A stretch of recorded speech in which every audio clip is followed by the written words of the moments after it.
entrando en materia del tema, sin duda sabemos que las enfermedades cardiometabólicas son consecuencia de una combinación de factores de riesgo. Ustedes ahí en pantalla están viendo esta gráfica que de apariencia pudiera ser compleja, pero que resume esta interacción entre factores de riesgo no modificables y los factores de riesgo conductuales.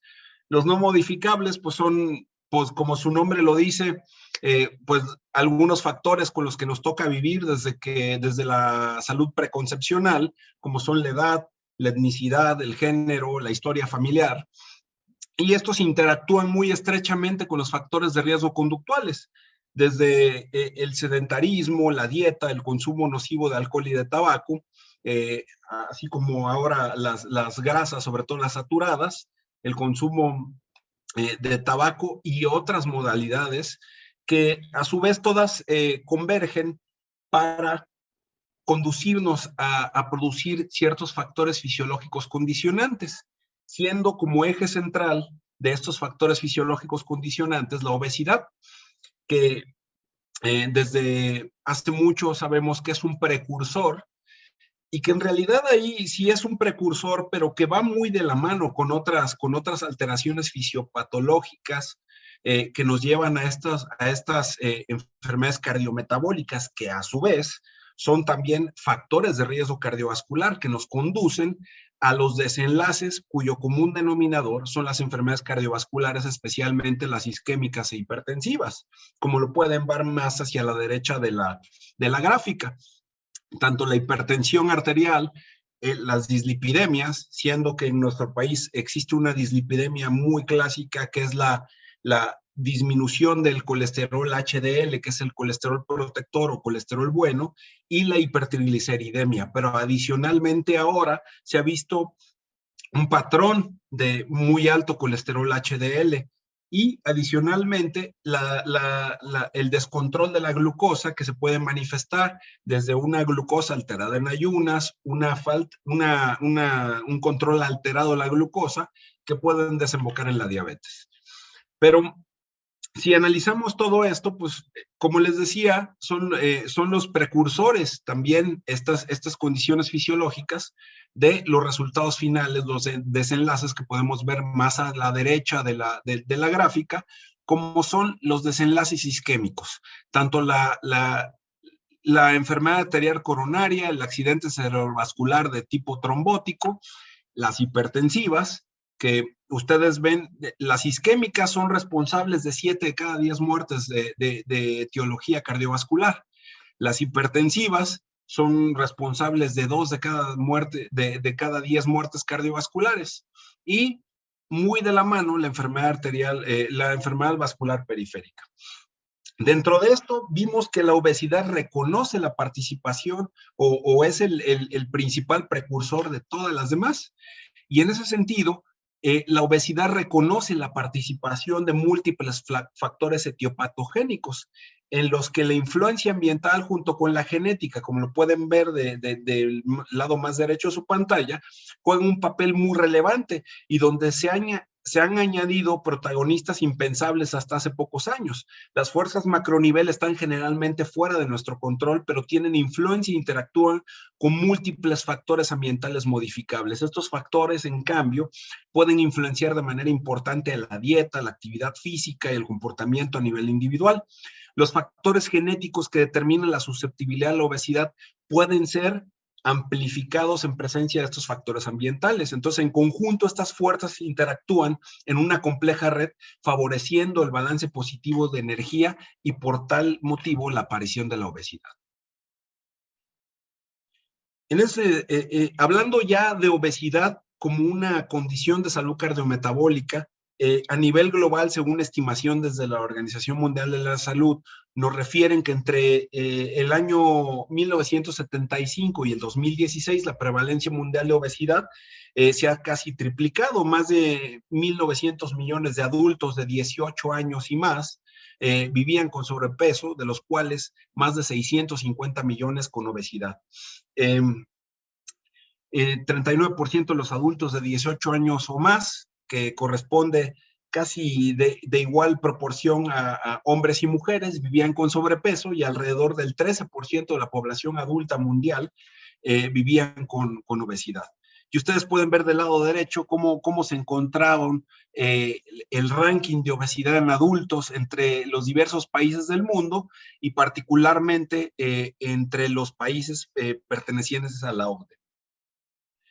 En el más reciente Atlas Mundial de Obesidad, que fue publicado por la Federación Mundial de la Obesidad en 2022, predice que 1.000 millones de personas en todo el mundo, incluidas una de cada 5 mujeres y uno de cada 7 hombres, vivirán con obesidad para el 2030.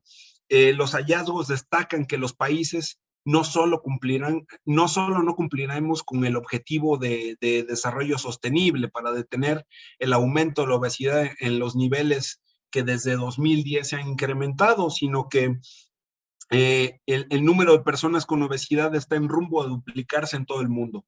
La mayor cantidad de personas que viven con obesidad se encuentran en sectores de ingresos bajos o medianos, y este informe presenta como una muestra de 30 países que están más preparados y que son los de más altos ingresos, y también los países con menos preparados, dentro de los que desgraciadamente nos encontramos México como uno de los países con ingresos medianos o bajos, y a los que le suma la preocupación sobre el impacto de estas poblaciones vulnerables que tenemos, porque en México tenemos cada vez más adultos mayores y que todos estos adultos están viviendo cada vez más con obesidad. Después de la pandemia, sobre todo, se ha visto esta situación, y con una reducción de la esperanza de vida. Entonces, la Federación Mundial de Obesidad hace un llamado global para poner fin a la incomprensión, la fragmentación y la falta de inversión y la estigmatización de la obesidad, que está impulsando a toda esta falla sistémica que nos ha incrementado los niveles de una manera exponencial. En nuestro país, pues, ustedes más que nadie conocen las cifras. Solo destacar que 7 de cada 10 mexicanos viven con sobrepeso o obesidad, y de igual manera, hipertensión arterial. 3 de cada 10 mexicanos viven con hipertensión, 2 de cada 10 mexicanos con dislipidemia y diabetes. Pero la gran problemática de estas condiciones de salud cardiometabólicas es, adicionalmente a los que conocen que la tienen, hay otra mitad que no se ve y que vive con ella, y que normalmente se da cuenta ya que hay un evento cardiovascular mayor. Entonces, es muy importante que continuemos nuestra detección de estas condiciones de salud cardiometabólica, sobre todo para poder detectar a los pacientes e iniciar tratamiento más a tiempo. Idealmente sería prevenirlo. Sin embargo, no podemos negarnos ante el gran problema que tenemos enfrente, y tenemos que tomar cartas en el asunto. Y lo mejor es con un diagnóstico oportuno para dar también un tratamiento lo más precoz posible y evitar estas complicaciones y sobre todo los desenlaces. Entonces, queda muy claro que somos un país que tiene una muy alta prevalencia de obesidad, como podemos ver con mayor precisión en esta gráfica. A nivel nacional ya vimos que 7 de cada 10 adultos viven con sobrepeso o obesidad, un 75.1%, es decir, ni siquiera 3 de cada 10 adultos en promedio tienen un peso saludable. Y peor aún, aquí vemos en la gráfica que hay 7 estados de la República donde ya ni siquiera 2 de cada 10 adultos tienen un peso saludable. Y esto enfocándonos estrictamente en el índice de masa corporal como diagnóstico, ya que si tomáramos en consideración el enfoque propuesto recientemente por la Asociación Americana de Endocrinólogos Clínicos del Colegio Americano de Endocrinología, cuyo el nombre que se le da es enfermedad crónica basada en adiposidad, o ABCD, está cambiando el énfasis a los efectos fisiopatológicos del exceso de peso, más que en el peso o en el propio índice de masa corporal, apuntando hacia las anomalías de la cantidad, es decir, de la masa, la distribución o la función del tejido adiposo en un contexto de baja o nula actividad física. Con una dieta sin estructura y un entorno obesogénico que como consecuencia acarrea complicaciones asociadas como hipertensión arterial, diabetes y otras alteraciones que producen morbilidad y mortalidad. Entonces, todo esto, ustedes saben que está relacionado principalmente con los cambios de hábitos alimentarios, el modo de vida. ante el alto consumo de productos muy energéticos con alto contenido de grasas, en particular grasas saturadas y además sodio, azúcares que componen estos productos ultraprocesados y demás comida hiperpalatable. Entonces, ¿cuál es nuestra proyección nacional para el 2025 en México? Estamos en un foco rojo.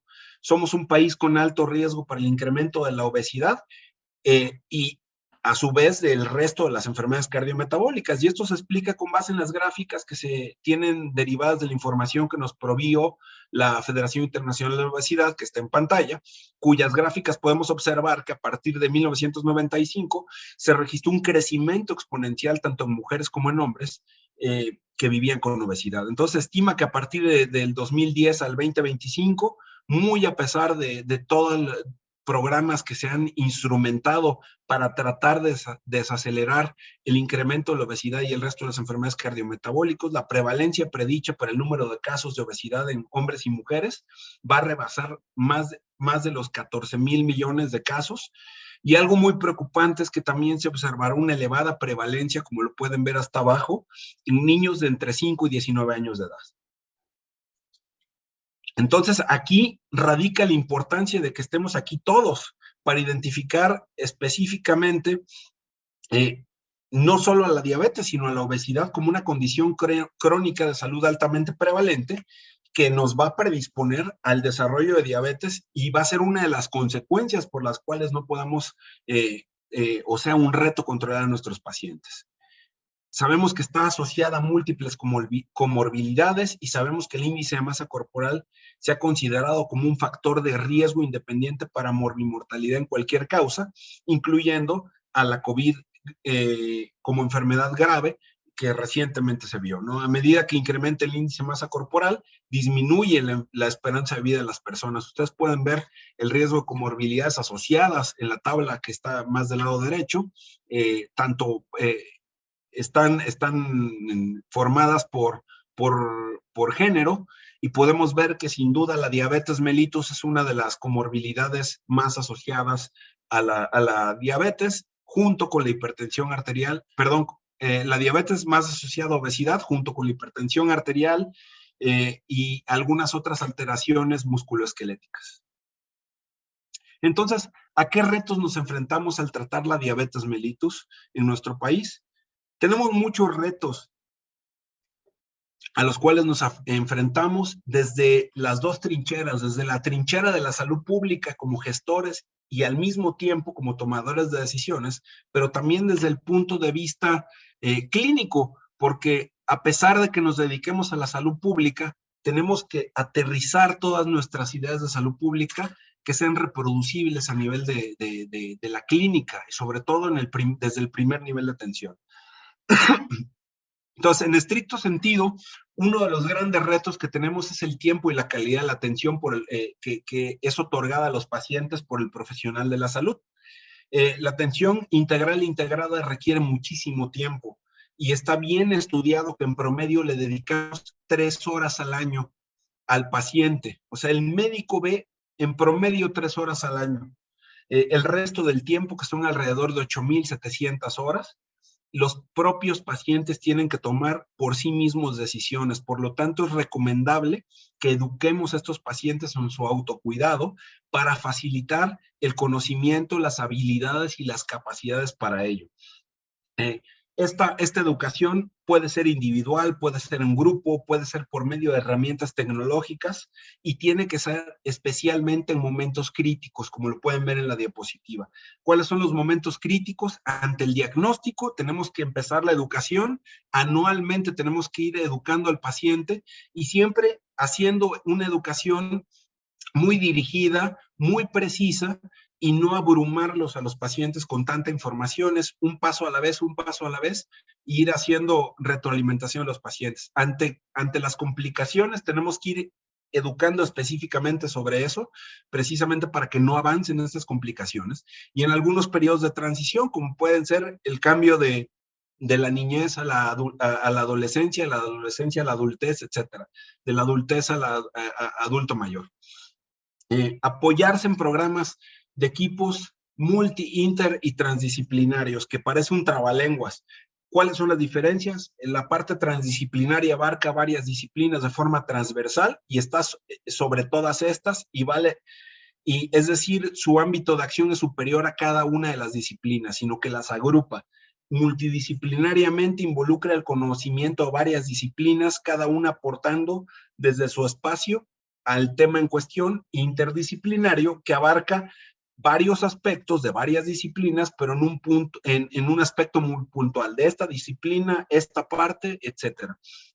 Entonces, la atención integral integrada, como les decía, son dos conceptos necesarios también para proveer esta asistencia de calidad, ya que mientras la atención integrada hace referencia a la coordinación entre sistemas sanitarios y sociales que contempla a la persona como una unidad, como eje central de la atención integral hace referencia al cuidado de las distintas esferas de la persona, es decir, la física, la social, la psicológica, la emocional, entre otras. Entonces, la combinación de ambas es absolutamente necesaria para el abordaje de los pacientes. Y todo esto, como ustedes lo pueden ver, provee beneficios clínicos y económicos, además de mejorar y mantener el estado de salud y la calidad de vida de los pacientes y sus familiares. Otro de los retos que enfrentamos es la adopción y permanencia de un estilo de vida saludable. Creo que sin duda este es uno de los retos más grandes con los que tenemos que luchar, porque el reto del cambio de estilo de vida involucra la reducción de la hemoglobina glucosilada y la reducción del peso del paciente. A grosso modo, la reducción desde un 0.3 a un 2% de la hemoglobina glucosilada y entre un 5 y un 10% del peso del paciente. Los beneficios se alcanzan al perder al menos el 5% del peso corporal, que está clínicamente comprobado que esos beneficios se multiplican conforme más peso se va perdiendo, sobre todo más porcentaje. Hay algunas, en cuanto a la alimentación, no existe una dieta saludable universal. Hay muchísimos estilos de alimentación. Ahora hay algunas dietas que han mostrado beneficios no solamente en el control de la glucosa, sino también en el control de la presión arterial, los lípidos, que es precisamente lo que necesitamos. Desde la dieta mediterránea, la dieta DASH, la vegetariana, la dieta baja en carbohidratos, y especialmente en esta dieta baja en carbohidratos no debemos recomendarla en algunos pacientes, por ejemplo, en mujeres embarazadas o lactando, en quienes padecen trastornos de alimentación como anorexia o bulimia, en pacientes con enfermedad renal, y con mucha precaución en pacientes en tratamiento, por ejemplo, con los inhibidores de los cotransportadores sodio-glucosa tipo 2, por el riesgo de una cetoacidosis euglucémica. Entonces, es muy importante que establezcamos los objetivos con los pacientes. Y esto también en vías de diseñar una política pública en ese sentido, ¿no? Es muy importante el patrón de alimentación saludable para alcanzar metas y prevenir o retrasar complicaciones. Sobre todo para lograr cifras meta de glucosa, de presión arterial, de lípidos, cifras en general, no solo glucocéntricamente enfocado. Hay que cubrir las necesidades basadas en las preferencias personales y culturales del paciente, considerando también el acceso que tienen a los medicamentos y a las posibles barreras para que los obtengan. Un punto crucial es que hay que mantener el placer del comer del paciente. ¿Cómo? Mediante el uso del lenguaje no estigmatizante. Esto es fundamental. Hoy por hoy las guías internacionales recomiendan que consideremos el consultar al paciente si se encuentra cómodo de hablar de su peso corporal y de las técnicas que va a utilizar para disminuir el peso. Y sobre todo en los mensajes, no ser juiciosos con las elecciones de comida, sino ir normando al paciente para que tome mejores decisiones de alimentos. Todo esto, obviamente, nosotros como médicos, tanto operativos como gestores, tenemos que tenerlo en consideración y también tenemos que hacer equipo junto con el área de nutrición, que justamente son los más responsables de esta parte de los estilos de vida, pero que nosotros desde el área de medicina tenemos esta gran responsabilidad de impulsar.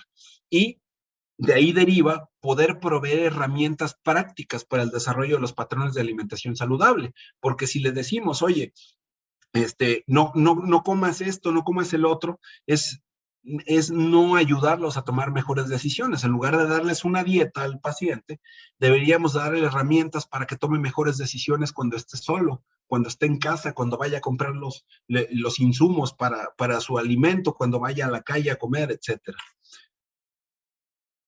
Entonces, tenemos mucha evidencia que nos respalda todo esto que estoy diciendo. En pantalla ustedes están viendo el estudio Look Ahead, que fue el Action for Health Diabetes, que fue un estudio multicéntrico, aleatorizado y controlado, que fue uno de los más grandes, que fue diseñado para determinar si la pérdida de peso intencional a largo plazo mejoraba la glucemia y reducía la mortalidad cardiovascular en individuos que coexistía diabetes tipo 2 con obesidad. Se realizó alrededor de más de 5,000 participantes entre 45 y 74 años, con un seguimiento de 11,5 años a través de un grupo de intervención y un grupo control. La intervención fue intensiva los primeros 4 años y fue diseñada para lograr y mantener una pérdida de peso sostenida a través de la reducción de la ingesta calórica y un aumento sostenido y programado de la actividad física. En las gráficas ustedes pueden observar los cambios que hubo tanto en el peso corporal como en la actividad física, en la circunferencia de cintura y en la hemoglobina glucosilada durante los 10 años del seguimiento. El grupo que tuvo un cambio intensivo en el estilo de vida en personas que viven con diabetes perdió alrededor de 4,7% del peso corporal en promedio a 8 años. El 50% de los participantes perdieron alrededor del 5% del peso corporal y lo mantuvieron después de esos 8 años, que eso es lo más complicado, el mantener ese peso, esa meseta de pérdida. Y hasta un 27% de los participantes perdieron 10% del peso corporal. Entonces, la pérdida de peso registrada por estos pacientes en el estudio permitió que usaran menos fármacos para el control de la glucosa, para el control de la presión arterial y para los lípidos. Pero aparte también, esta pérdida de peso mejoró la movilidad de los pacientes e incluso mejoró su función sexual, sobre todo en los caballeros, y su calidad de vida, sin duda, cambió de una manera exponencial. Entonces, ¿cómo vamos a decidir qué fármacos seleccionar para nuestro grupo de pacientes? Desde el punto de vista clínico, para tratar a nuestros pacientes, y desde el punto de vista de la gestión, ¿qué medicamentos favorecen a nuestra población que vamos a tratar, sobre todo por el perfil epidemiológico de nuestros pacientes?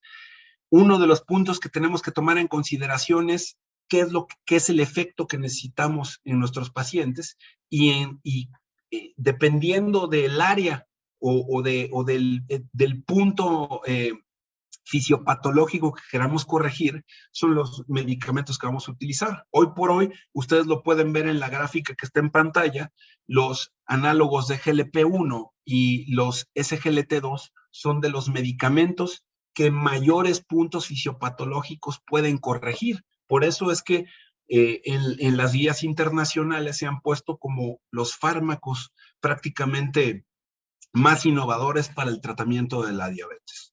Y esto eh, se ha hecho a la luz o se ha manifestado con más énfasis a partir del 2018, cuando existió este consenso, un consenso que hasta hace unos 10 años era impensable. Se sentaron la Asociación Americana de Diabetes y la Asociación Europea para el Estudio de Diabetes, se pusieron de acuerdo y por fin lograron hacer un consenso del manejo de la hiperglucemia en la diabetes tipo 2, se fijaron un plazo de actualización anual en el que ellos recomiendan un enfoque centrado en el paciente, por fin, para elegir el tratamiento farmacológico apropiado para el control de la glucosa en sangre. Pero este control no se ciñó exclusivamente a la glucosa en sangre, sino tomando en consideración la eficacia de este tratamiento y los factores clave de control para el paciente, ¿sí? Buscando comorbilidades importantes, el riesgo de hipoglucemia, efectos sobre el peso corporal, efectos secundarios, costo y preferencia del paciente. Entonces, en este consenso que se acaba de renovar hace muy poco, pero que cambió realmente algunos cambios menores, Incluye este ciclo de decisión para la gestión glucémica centrada en el paciente, como ustedes lo pueden ver. Y involucra algunos de los puntos más importantes, que es evaluar las características claves del paciente, considerar factores específicos que impacten en la elección del tratamiento, la toma de decisiones compartida para crear un plan de manejo, acordar ese plan de manejo, implementarlo, así como un monitoreo continuo y hacer un alto dentro del tiempo para evitar esta situación de inercia terapéutica en los pacientes, hacer una evaluación muy precisa de lo que se está prescribiendo, y así tomar una decisión con el paciente de cómo va el paciente, si estamos haciendo una prescripción correcta de los medicamentos y del resto de las intervenciones, o necesitamos hacer algún ajuste.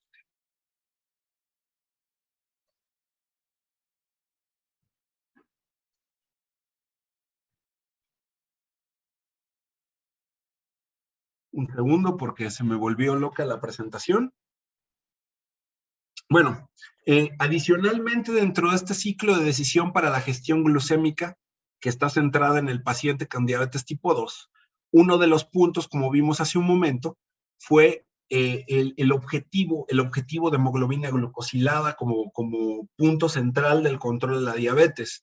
Ha habido diversas manifestaciones de las asociaciones de guías en cuanto es lo ideal de hemoglobina glucosilada.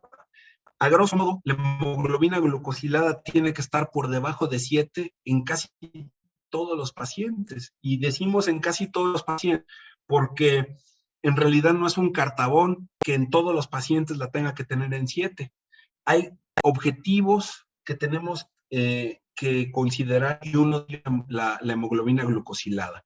En quienes vamos a ser más estrictos, que incluso estén por debajo de 6.5, muy probablemente en pacientes que tienen nuevo diagnóstico, que no tienen historia de hipoglucemia, pacientes con menos complejidad, que están con un tratamiento que tienen corta duración de la enfermedad más bien, y que son pacientes que tienen una mayor expectativa de vida y sin enfermedad cardiovascular establecida como tal, adicional a la diabetes, porque recordemos que la diabetes tipo 2 es considerada como un alto riesgo. En quienes vamos a ser menos estrictos, en pacientes con historia de hipoglucemia severa, de larga duración de la enfermedad, en pacientes con expectativa de vida limitada, que tienen muchísimas comorbilidades extensas o que tienen enfermedad cardiovascular muy avanzada con daño estructural. En pacientes adultos mayores que tienen fragilidad, que tienen diversas comorbilidades, y que justamente esta expectativa de vida es muy limitada. Entonces, ustedes, como pueden ver aquí, la clave es la individualización. Metas más estrictas, por debajo de 6.5 en jóvenes más sanos, metas más laxas, entre 7, 5 y 8 en edad avanzada, comorbilidades, tendencia a la hipoglucemia, etc. El objetivo del tratamiento, aparte de reducir la hemoglobina glucosilada, es evitar las hipoglucemias, porque sobre todo en el adulto mayor pueden ser un desenlace fatal. Otro de los retos es manejar la obesidad en la diabetes, como ya lo vimos. Entonces, el manejo de la obesidad nos obliga a medir el índice de masa corporal al menos cada año en nuestros pacientes, o con mayor frecuencia en caso de insuficiencia cardíaca, por ejemplo. El abordaje con una fase inicial, al menos más de 16 sesiones en 6 meses, como piedra angular de tratamiento, la dieta saludable, estructurada, hecha acorde a las necesidades del paciente, en promedio con una disminución entre 500 y 750 kilocalorías al día, una fase de mantenimiento con contacto estrecho con el paciente, seguir monitorizando el peso, actividad física entre 200 y 300 minutos a la semana si queremos hacer esa reducción de peso, y si solo es mantenimiento, al menos de 150 minutos a la semana. Entonces, con este patrón se puede perder entre 10 y el 15% en menos de 3 meses, con dietas muy bajas en calorías, pero ahí hay que tener mucho cuidado porque la reganancia de peso puede ser mayor. En nuestros pacientes, los medicamentos para control de peso están indicados en índice de masa corporal por arriba de 27 kilogramos metro cuadrado, o sea, todavía entrando en la clasificación de sobrepeso. Sin embargo, la Asociación Americana de Endocrinología nos dice que se pueden utilizar y se debe de descontinuar si no han perdido al menos el 5% del peso corporal después de tres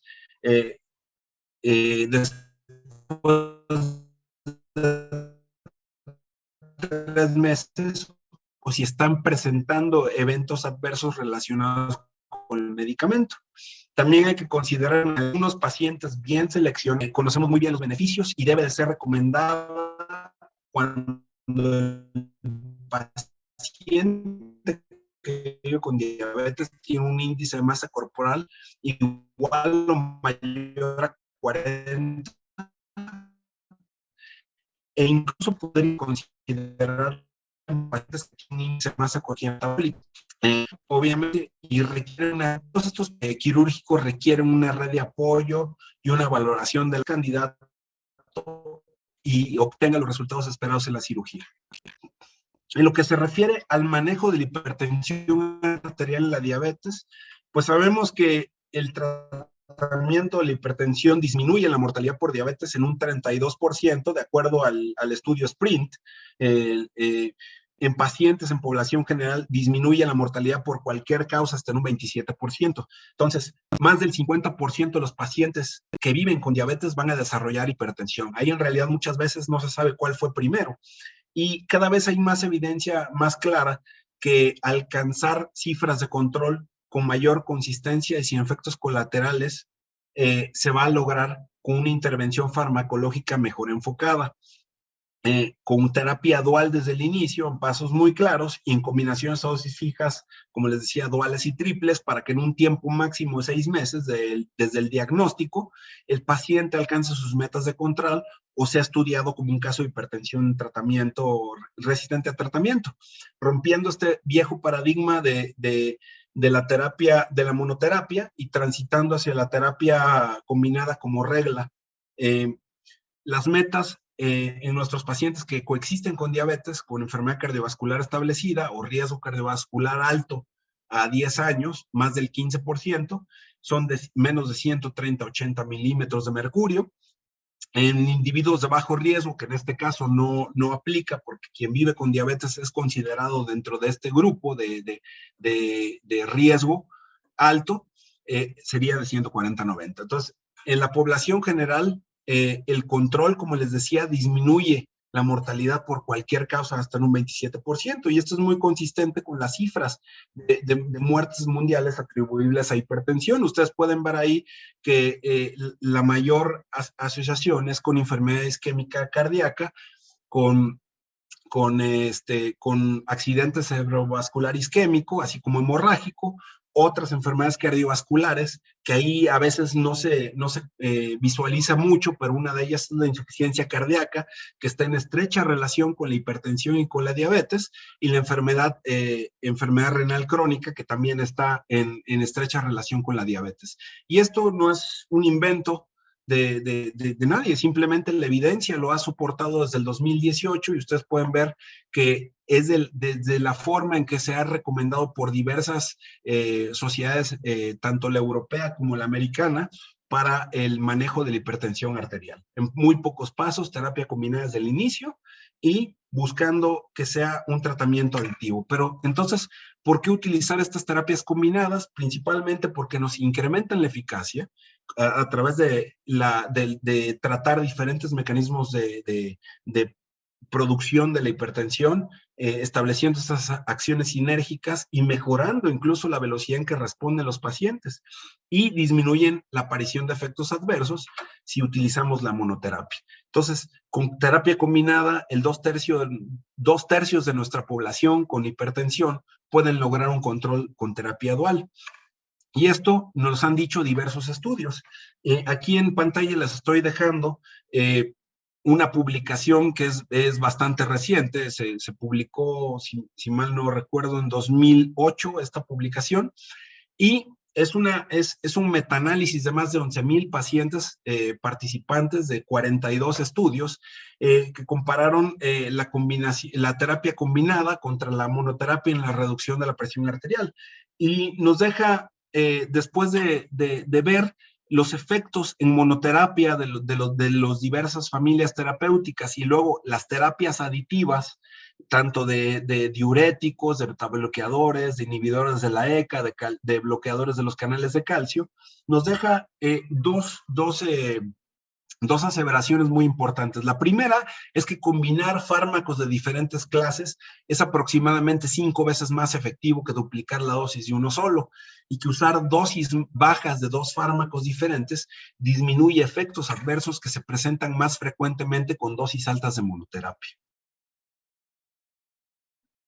Otro de los grandes retos es la evaluación y el control de los lípidos en la diabetes. Los lípidos tenemos que evaluarlos al momento del diagnóstico de diabetes y cada 5 años en pacientes menores de 40 años y cuando iniciamos un tratamiento con estatinas a las 4 a las 12 semanas o cuando hacemos un cambio y después cada año periódicamente. Cuando tenemos un cálculo a 10 años mayor del 20% del riesgo de los pacientes, es decir, muy alto riesgo, en estos pacientes lo que queremos es al menos que el LDL disminuya en un 50%, porque cada disminución de 30 miligramos del LDL, baja 9% el riesgo de mortalidad por cualquier causa y el 13% por mortalidad cardiovascular. Entonces, para hacer prevención primaria en nuestros pacientes que tienen factores de riesgo, pero están por debajo de los 40 años, lo indicado por las guías internacionales es indicar estatinas. ¿Cuál es? La que tengamos disponible. En pacientes mayores de 45 y hasta 75 años sin enfermedad cardiovascular, podemos utilizar estatinas de moderada intensidad, desde simvastatina para abajo, la que ustedes gusten. Idealmente, simvastatina, porque para vastatina o el resto de las estatinas tendríamos que dar una dosis mucho mayor. En individuos con alto riesgo, con múltiples factores de riesgo cardiovascular o de 50 a 70 años, estatinas de alta intensidad. ¿Cuál? La que tenga disponible, atorvastatina o rosuvastatina. En prevención secundaria, todo individuo con enfermedad cardiovascular establecida, estatinas de alta intensidad, y si el LDL está mayor en 70, hay que considerar una terapia combinada. ¿Con qué?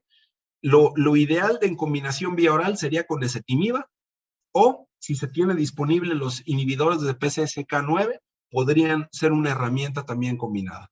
En pacientes mayores de 75 años, para prevención secundaria, sin duda, la estatina por sí sola es muy importante. En cuanto a los triglicéridos, también es importante recordar que deben de ser tratados.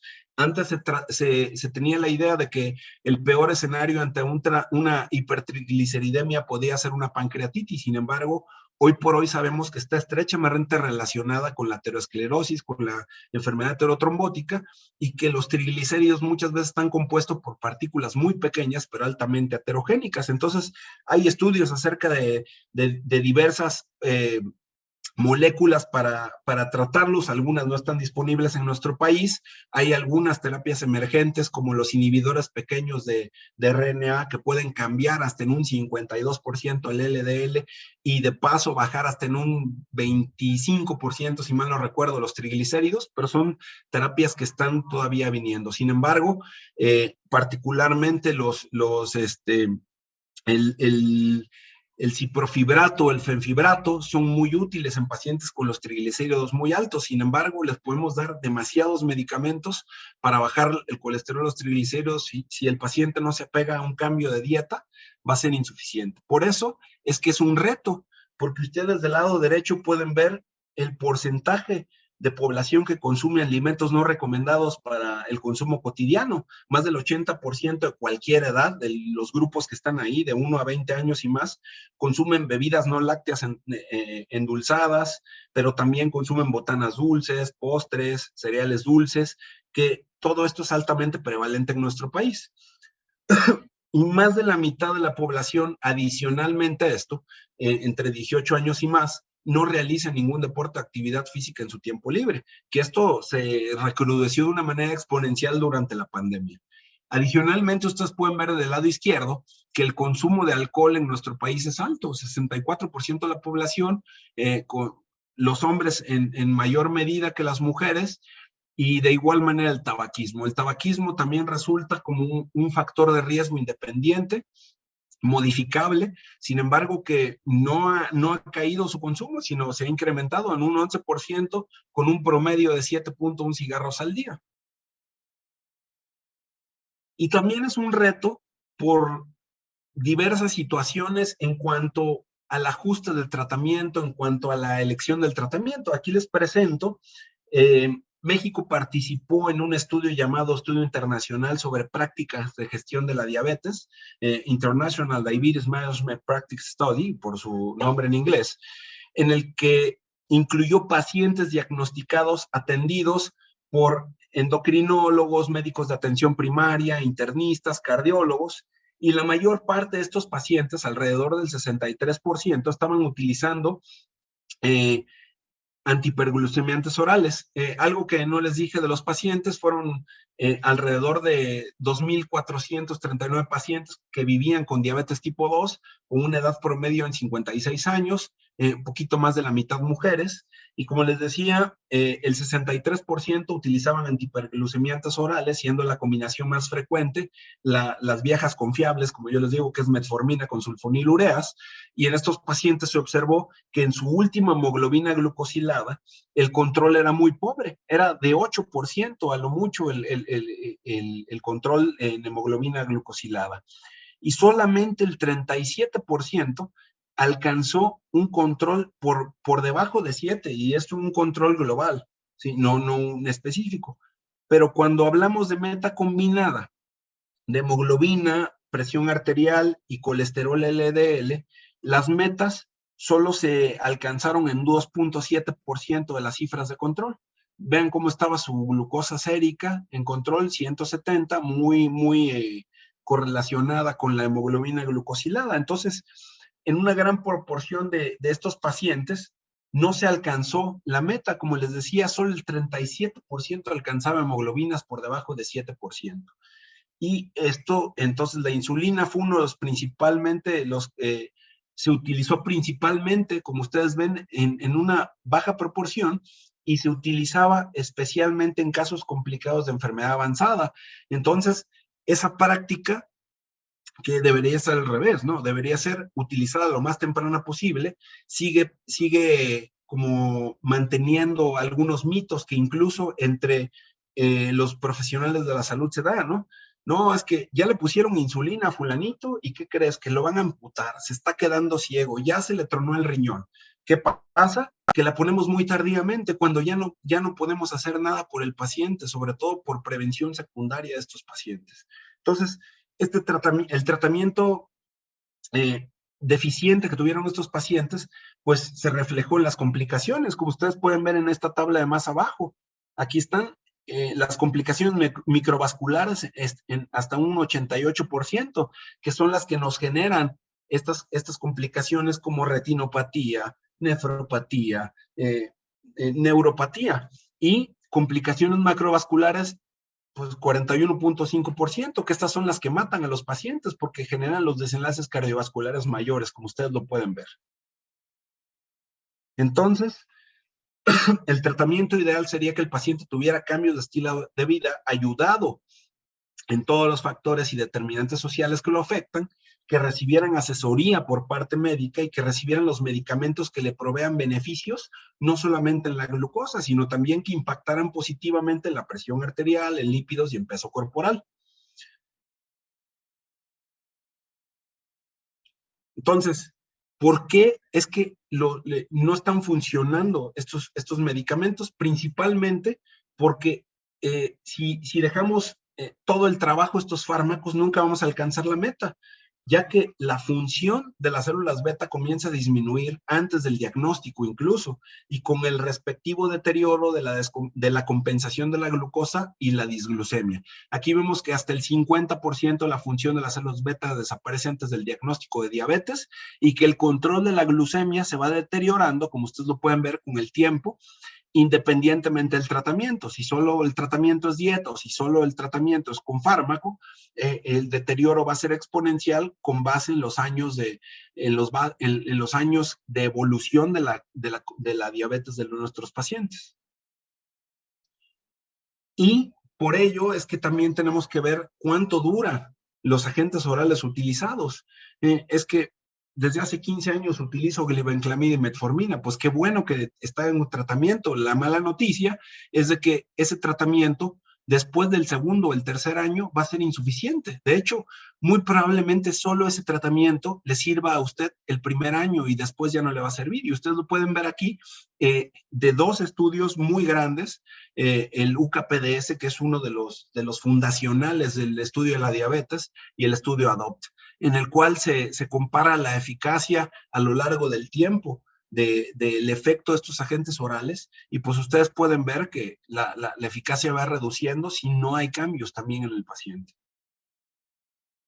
Entonces, las directrices de la ADA, de la Sociedad Europea, recomiendan el uso de medicamentos innovadores en personas con diabetes mellitus tipo 2 y que tienen coestablecida una enfermedad cardiovascular específicamente aterosclerótica, con un agente que ha probado no solo bajar la glucosa, sino reducir episodios cardiovasculares importantes y la mortalidad, que pueden ser añadidos al manejo estilo de vida y a la metformina después de que consideren otros factores. Dentro de este universo de fármacos, tenemos a los ISGLT2, cuyos representantes son empagliflozina y dapagliflozina, cuyas ambas sales tienen muchísimos estudios ya con resultados duros establecidos que disminuyen en la generalidad la muerte por causas cardiovasculares hasta en un 14%, entre un 14 y un 38% y un 99% de los pacientes que eran tratados por estos fármacos tenían enfermedad cardiovascular establecidas. De igual manera, los análogos de los receptores de GLP1, perdón, dentro de ellos liraglutida, semaglutida, que también reducen la mortalidad, reducen la reproducibilidad de un evento cardiovascular mayor hasta en un 22%. Entonces, como ustedes pueden ver, alternativas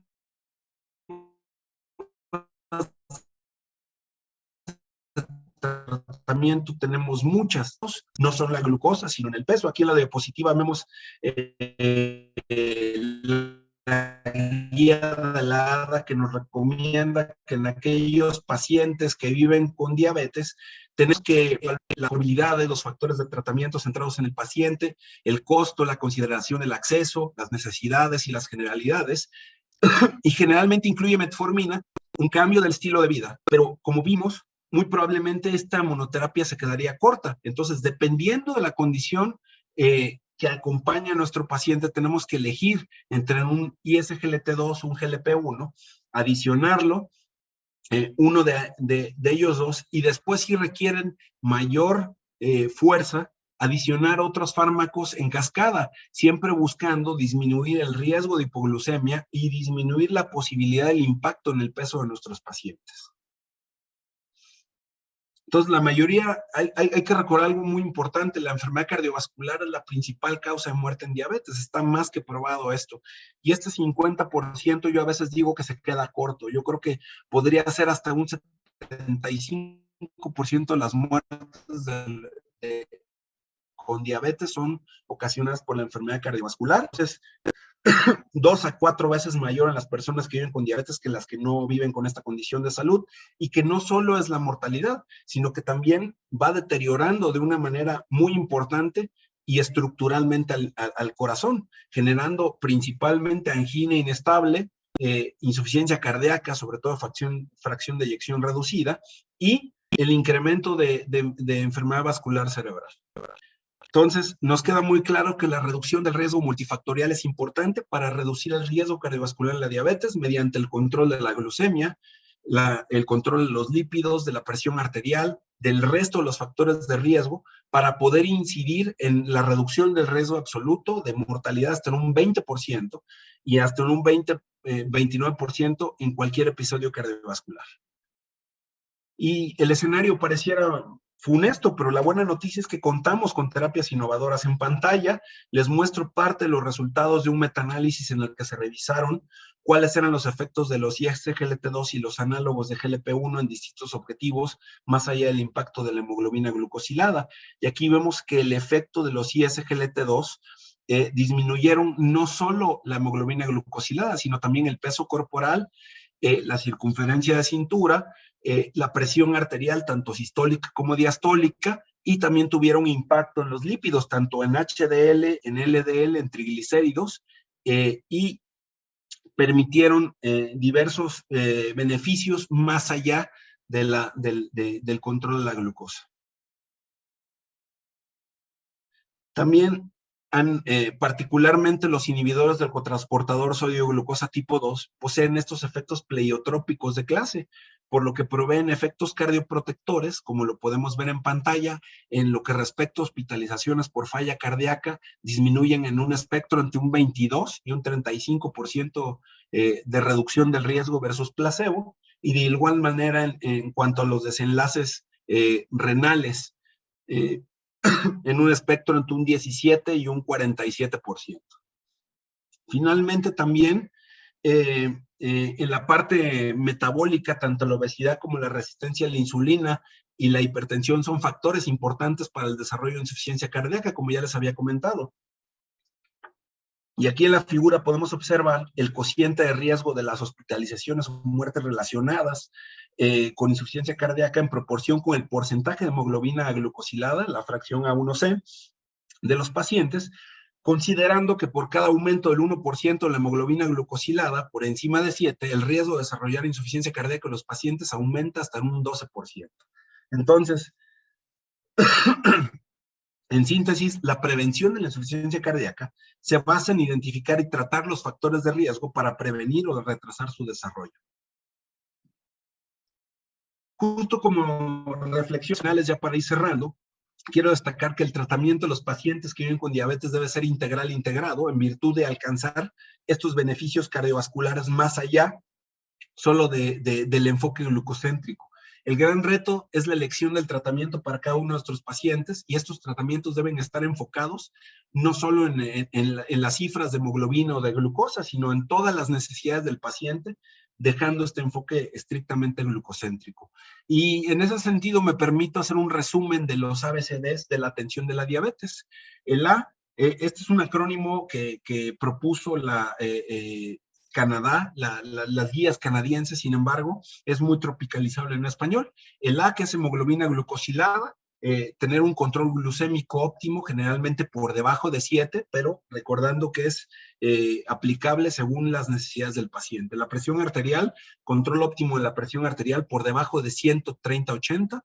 El colesterol LDL, en general por debajo de 70 miligramos sobre decilitro, considerando que son pacientes de alto riesgo, o en su defecto más del 50% de la reducción de la medición basal del paciente.